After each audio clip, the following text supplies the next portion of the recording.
This essay example, as well as thousands of others, is available in text format on our website for free and without registration. Simply Google Ivy Panda Free Essays.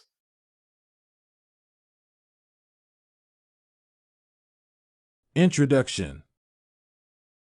At the very basic level, a professional is someone who has undergone specialized training for a certain vocation.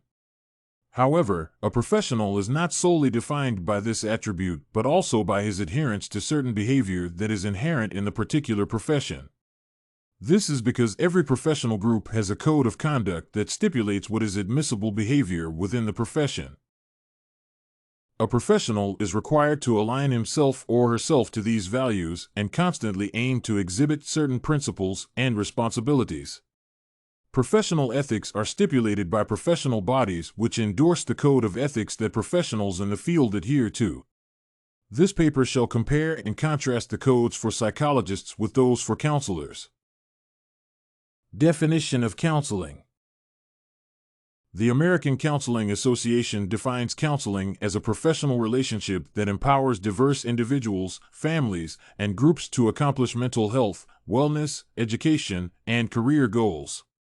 While the two professions compare in that they both aim to improve the mental well-being of the client, they differ considerably since counselors do not perform the in-depth analysis of a client in their problem-solving that psychologists perform.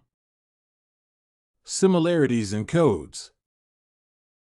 Maintaining confidentiality is one of the common codes of conduct for both the psychologist and the counselor.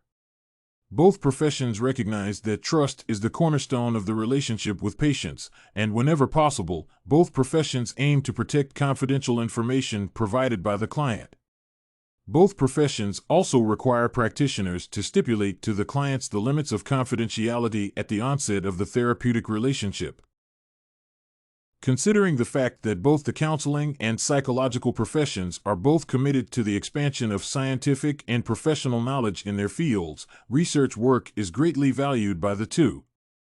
Counselors and psychologists are both required to protect the identity of research participants, and in the event that the identity is to be revealed, prior consent from the participants is required. Both the psychologist and the counselor abide by the same codes of conduct with regard to terminating their services to a client. In both professions, the counselor-psychologist is required to terminate their services when it becomes apparent that the client no longer needs the services or is not benefiting from them. Both professionals also require the termination of services when the client threatens the counselor-psychologist. Differences in codes. There is a difference in the codes of conduct as pertains to the duration that a professional should wait before engaging in a sexual relationship with former clients. Psychologists are required to wait for a minimum of 2 years after the termination of therapy, while the ACA dictates that a counselor must wait for 5 years after the last professional engagement before engaging in a romantic or sexual relationship with a former client.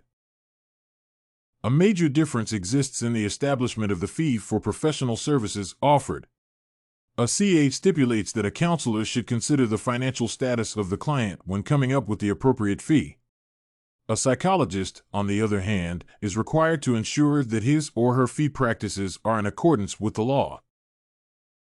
The code of conduct as pertains to the advertisement of services also varies in the two professions. Psychologists are prohibited from soliciting testimonials from current patients. Counselors are, on the other hand, not prohibited from soliciting testimonials from current or former clients as long as the clients are not vulnerable. Insights and conclusion. A significant note from the comparison of the two codes is that the two professions share most of their code of conduct and ethics. This is possible because both professions are committed to encouraging the growth and development of clients so as to enable them to lead healthy and productive lives. In my opinion, I think that the psychology code is easier to follow since it is explicit in nature and does not leave space for misinterpretation. For example, on the matter of client fees, the stipulation that a psychologist should charge in accordance with the law is explicit, and no person can manipulate this.